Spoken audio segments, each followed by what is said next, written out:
Start. Similarly, the work on the gas cracker project, which is important for Paradip and Assam oil refinery in Odisha, has also been expedited. The Dhola bridge, named after Bhupen Hazarika, linking Assam and Arunachal Pradesh, has already been dedicated to the nation. Out of the 18,000 villages electrified by the NDA, about 13,000 villages are in eastern India, and out of these 5,000 villages are in the remote areas of the northeast. My government is working towards bringing about a transformation through transport and tourism in order to make the lives of the people of northeast easier. Almost all the railway lines of the northeast have been converted into broad gauge. Efforts are underway to provide rail connectivity to the capital cities of all the states.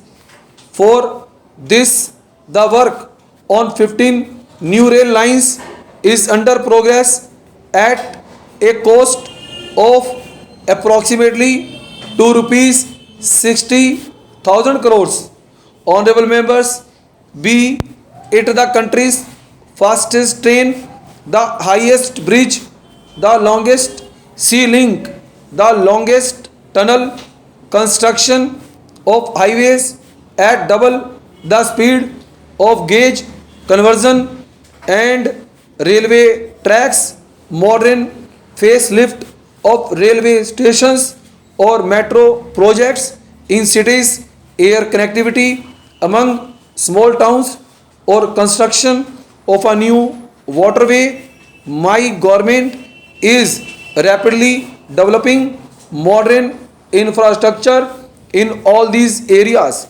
Keeping environment conservation in mind, my government is moving forward on the electric front in order to make the latest technology based systems available in our cities so that they can become growth engines of the economy.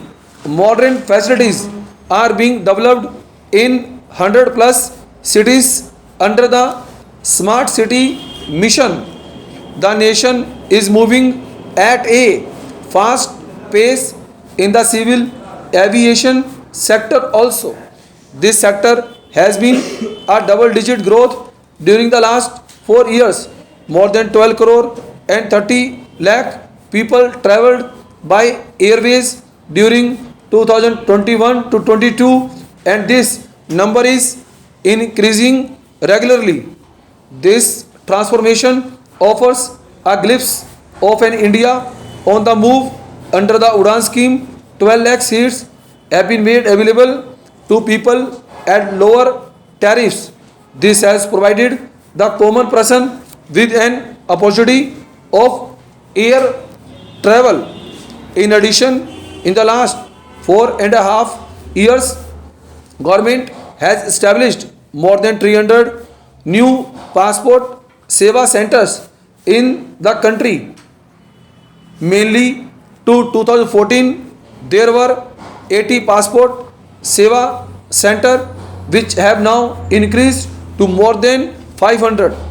People are no longer required to repeatedly visit big cities and getting their passports. Honorable members, in the all-round development of the country, a pivotal role is played by our laborer brothers and sisters, small and medium entrepreneurs, engineers, auditors, doctors, teachers, scientists, and every professional. all these responsible citizens have lived up to this saying of Sant Ravi Das that work is the best form of worship. That is, those who deem work as God and worship it day and night are blessed with all the worldly joys and contentment. Are hardworking professionals, whether linked directly or indirectly with the government, are watchful of the process of nation building. When their hopes and aspirations are combined with the willpower of government employees, the result is unprecedented as witnessed by the nation today. My government is also aiding the employees in their hour of needs by implementing the recommendations of the 7th Pay Commission. My government has strived to improve their living standards. My government has worked continuously to strengthen the spirit of cooperative federalism enshrined in the Constitution. It has been the endeavor of the government to enable the state governments to undertake development work in their respective states in a more effective manner. In line with this objective, my government took the decision to provide the states with 10% additional share in taxes as per the recommendations of the Finance Commission. Honorable members, at this time, the whole world is talking about Kumbh underway at Prayagraj. For this event, world-class infrastructure and other facilities on a permanent basis have been developed at a fast rate. The confluence of Ganga, Yamuna, Saraswati is setting an impressive example of cleanliness and modern management. Ganga is not just a river for us, but is like a mother to us, a living symbol of our culture and faith. To keep Ganga clean is our duty. Under the Namami Ganga mission, projects worth rupees 30,000 crore have been approved so far. My government is busy with the job of cleaning up of the river Ganga by diverting dozens of major drains, stopping flow of industrial influence, and by setting up several sewage treatment plants in the cities. Every citizen and the government are duty bound to honor the contribution of national heroes, carrying forward the tradition of honoring the builders of modern India. My government has dedicated to the nation the National Salt Satyagrah Memorial at Dandi on the death anniversary of Mahatma Gandhi. Kranti Mandir, a museum in Delhi dedicated to Netaji Subhash Chandra Bose, has been opened to public this month. Stop and